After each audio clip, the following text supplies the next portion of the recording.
ভালো সময়টা হয়তোবা আমাদের জীবনে আসবে একদিন, খারাপ সময়টা একটু ধৈর্য ধরে কাটিয়ে নিন, এটাই বাস্তবতা। বিসমিল্লাহির রহমানির রহিম। হ্যালো, আসসালামু আলাইকুম। কেমন আছেন সবাই? আশা করি সবাই খুব ভালো আছেন। আমিও আল্লাহর রহমতে অনেক ভালো আছি আপনাদের দোয়ায়। দেশ ও দেশের বাইরে থেকে আজকের আমার ভিডিওটা যে যেখান থেকে দেখছেন সবাইকে জানাচ্ছি আন্তরিক শুভেচ্ছা ও ভালোবাসা। সবাই আল্লাহর রহমতে ভালো আছেন ও সুস্থ আছেন, নিরাপদে আছেন। দোয়া করি সবাই ভালো থাকেন।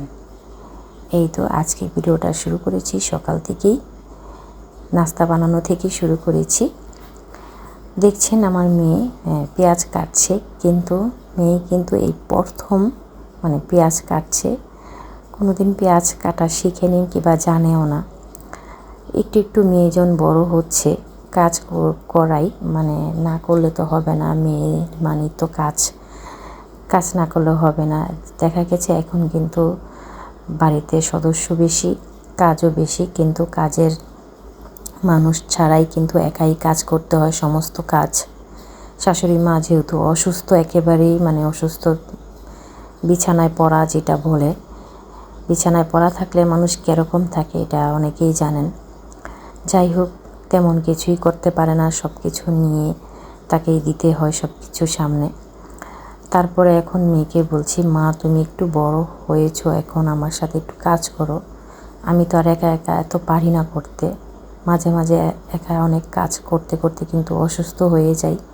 তাই মেয়েকে বলছি, আজকে মেয়ের পছন্দের রান্নাবান্না হবে, তাই বলছি তোমার পছন্দের জন্য যেহেতু রান্নাবান্না হবে, আমাকে একটু সাহায্য করে কাজে হেল্প করো, যাতে কাজটা তাড়াতাড়ি দ্রুত হয়ে যায়।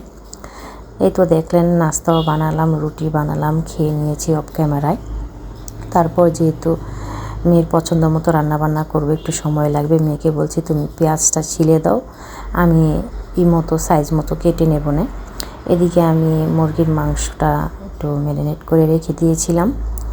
আজকে মেয়ের পছন্দ কি বানাবো, ভিডিও দেখতে থাকেন, তারপরে বুঝতে পারবেন হয়তোবা। যাই হোক, আমরা মেয়েরা তো অনেক আশা নিয়ে, অনেক বাস্তবের কাজের মধ্যে থাকলেও কিন্তু অনেক আশা, অনেক স্বপ্ন থাকে জীবনে, কিন্তু তত একটা পারি সবাই তার সব স্বপ্ন সবারই পূরণ হয় না। কিন্তু আমরা মেয়েরা আশাবাদী, আশা আর স্বপ্ন নিয়েই বুকে পাথর জমা থাকলেও অনেক কষ্টের মাধ্যমে যদি সংসারটা চালাইও, তারপরও কিন্তু অনেক স্বপ্ন নিয়ে থাকি যে একদিন কিছু ভালো কিছু হবে, একদিন হয়তোবা আমি অনেক ভালো থাকব, একদিন হয়তোবা আমি অনেকের মধ্যেই ভালো থাকব। এখন একটু কষ্ট করি, কিন্তু এই ধৈর্য পরীক্ষার দিন কতদিন যে শেষ হবে, ধৈর্য করেই যাচ্ছি। যাই হোক, সবার জীবনেই অনেক খারাপ অবস্থা, ভালো অবস্থা থাকে, সেটা বা নাই বললাম, একটি ব্যক্তিগতই থাক। যাই হোক, যেভাবে আছি, যেমনি আছি, আল্লাহ পাক আলহামদুলিল্লাহ অনেক ভালো আছি। তারপরও কিন্তু সবাই একটু হলেও ভালো থাকতে চায়, সবাই চায় যে আমি একটু ভালো থাকি সব জিনিস নিয়েই। যাই হোক, কিন্তু এটা কিন্তু ঘরের মধ্যেই থাকে, আমার ভিতরেই থাকে, কারো কাছ থেকে কিন্তু শেয়ার করতেও পারি না, শেয়ার মতো করার কিছুই নেই। ছেলে মেয়েরা এখন একটু একটু করে বড় হচ্ছে, তাদেরকে কোনো কষ্টও বুঝতে দিই না। আমরা মেয়েরা এরকমই বুকের ভিতরে চাপা পড়ে রাখি। তারপরেও একটা সময় চিন্তা করি যে না, যত কষ্ট হোক, যত দুঃখ বেদনা আসুক, আমরা কিন্তু নিজেদের মতো করে সংসারটা যেভাবে হোক, আল্লাহ পাকই ভালো জানে, আল্লাহই ভালোভাবে চালিয়ে নিয়ে যায়। যাই হোক,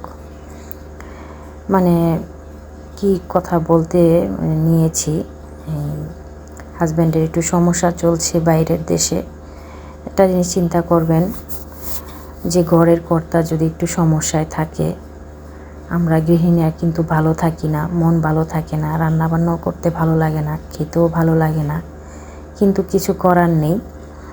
যদি সংসার জীবনে ছেলে মেয়ে, শাশুড়ি শ্বশুর শাশুড়ি যদি থাকে, তাদের কত চিন্তা করতে হয়। নিজেরা খাই আর না খাই, টেনশনে থাকি আর যেতেই থাকি না কেন, তাদেরকে তো খাওয়াতেই হবে রান্না বান্না করে। এটাই আমাদের জীবন, এটাই আমাদের বাস্তবতার কাজ। বাধ্যতামূলক হলেও করতে হয়। অনেক সমস্যা চলছে, কবে ঠিক হবে জানি না। প্রায় 1 মাস ধরে এই সমস্যার মধ্যেই আছি। বাইরের দেশে থাকে, যদি একটা কোনো কাজে কর্মে সমস্যা থাকে কিন্তু আমাদের কিন্তু ভালো লাগে না। যেহেতু ছেলে মানুষ যদি দেশের বাইরে থাকে অনেক টেনশনের মধ্যেই থাকতে হয়। কিন্তু যাই হোক, দোয়া করবেন আপনারা সবাই যাতে যেই সমস্যাই আছে তারা জলদি সমস্যাটার সমাধান হয়ে যায়। সবার কাছে দোয়া প্রার্থনা করছি। মন খারাপ থাকলেও ছেলে মেয়েদেরকেও বুঝতে দিই না।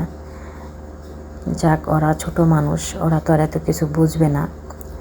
যাই, মেয়ে আবার বলছে মা আজকে মানে স্কুলের ঈদের দিন বন্ধ দিয়ে দিয়েছে, ছুটি বন্ধ দিয়ে দিয়েছে, আজকে একটু আমার মনের মতো রান্না করে দাও। হাতে কোনো মানে যদি নাও থাকে কিছু, তারপরও কিন্তু ছেলে মেয়েদের যেভাবে চেষ্টা করি ওদের মন মতো, ওদের খুশি মতো করে দিতে। যাই হোক, সামান্য কিছু সিম্পলভাবে রান্নাবান্না করে নিলাম। সব কিছু ঘরেই ছিল।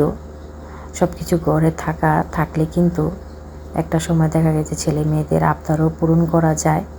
তাদের মনের মুখের খুশিটাই অনেক কিছু, আর কিছুই চাই না। আমরা তো বাবা মারা ছেলে মেয়েদের খুশির জন্যই অনেক কিছু করে থাকি, অনেক ত্যাগ স্বীকার করে থাকি। এটার নামই বাবা মা। যাই হোক, আজকে মেয়ের পছন্দ মতন ফ্রাইড রাইস রান্না করে দিলাম, চিলি চিকেন আর হলো সবজি ভেজিটেবল থাকছে। মানে বিয়ের ওই যে অনুষ্ঠানে যেভাবে রান্না করে সেভাবেই রান্না করছি। ঘরে মুরগির মাংস ছিল, অল্প সামান্য পরিমাণ ছিল। ওগুলো আমি ছোট ছোট পিস করে ভেজে তারপরে চিলি চিকেন রান্না করেছি। আর রান্না করেছি সবজি, রান্না করেছি ভেজিটেবল, এগুলোও ঘরে ছিল ফ্রোজেন করা। তারপর আমার মেয়ে এই তো শসা টমেটো না শসা আর লেবু কেটে নিল। তারপরে একটু নাড়া দিচ্ছে, সঙ্গে দেখছে কি ভালো হয়েছে কি না। যাই হোক, যারা ভিডিওটা এই পর্যন্ত আজকে সবাই এখনও পর্যন্ত দেখছেন, অথচ যদি একটা লাইক না দিয়ে থাকেন, প্লিজ দয়া করে একটা লাইক দিয়ে দিবেন। আমার ভিডিওতে ভিউর সংখ্যা একেবারেই কম।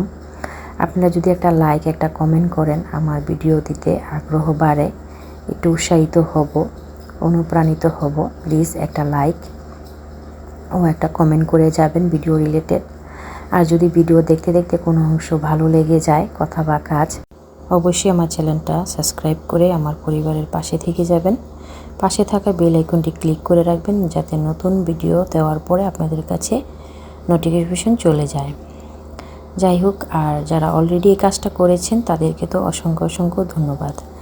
যাদেরকে আমি পরিবারে ঘুরে দেখে নিই, তারা অবশ্যই একটু অপেক্ষা করবেন, আমি সময় সুযোগ মতো চলে যাব। যাই হোক, এই তো দেখলেন আমি যে ভেজিটেবলটা রান্না করেছি, খেতে কিন্তু খুব মাশাআল্লাহ ভালো হয়েছে। আর এই তো এখানে ফ্রাইড রাইসটা রান্না করে নিয়েছি খুব সহজভাবেই। পোলাও যেভাবে রান্না করে ঠিক ওইভাবেই রান্না করেছি। শুধু খালি আমি সবজিগুলো আগে একটু ডিম দিয়ে ফ্রাই করে উপরে দিয়ে দিয়েছি।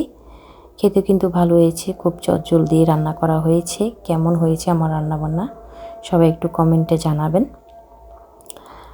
আর এই তো এখানেও আমার যে চিলি চিকেনটা রান্না হয়ে গেছে। আমি সুন্দর করে যেভাবে ফ্রাইড রাইস রান্না করে মানে রেস্টুরেন্টের মতো, আমি ঠিক ওভাবেই করে মানে প্লেটে করে তারপর দেখলেন বেড়ে নিয়েছি। ছেলেমেয়েরা খেতে যাতে একটু ভালো লাগে, ওদেরও মানে একটু মনে আনন্দ আসে।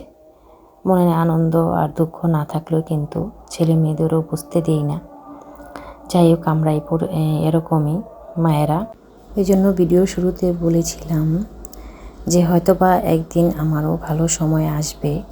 এই জন্য আল্লাহ পাক ধৈর্যের পরীক্ষা নিচ্ছে। খারাপ সময়টার মধ্যে ধৈর্য নিয়ে দেখি আল্লাহ পাক কতই আমাকে ধৈর্য ধরে রাখতে পারে। ইনশাল্লাহ যতই কষ্ট হোক না কেন ধৈর্য ধরে থাকবো। ইনশাল্লাহ অবশ্যই একদিন ভালো কিছু হবে। তাই এই জন্য কষ্টের দিনগুলো এভাবে আমি ধৈর্য ধরে কাটিয়ে দিই। সবাই দোয়া করবেন আজকের ভিডিওটার বেশি বড় করলাম না। ভালো থাকবেন সবাই। এই তো দেখছেন সবাইকে দিয়ে প্লেটে দিয়ে এখন শেষমেশ আমি বয়েছি আমার পালা সবার শেষে। আমি একটু নিরিবিলি ভাত খেতে পছন্দ করি, তাই চিন্তা করলাম আজকে আমিও একটু ছেলে মেয়েদের মতো মনের মতো করে খাই। আমারও তো মন চাই খেতে। যাই হোক, আমার মেয়ে বলেছে আমি পারবো না, তুমি আমাকে বেড়ে এনে দাও তোমাদের মতো।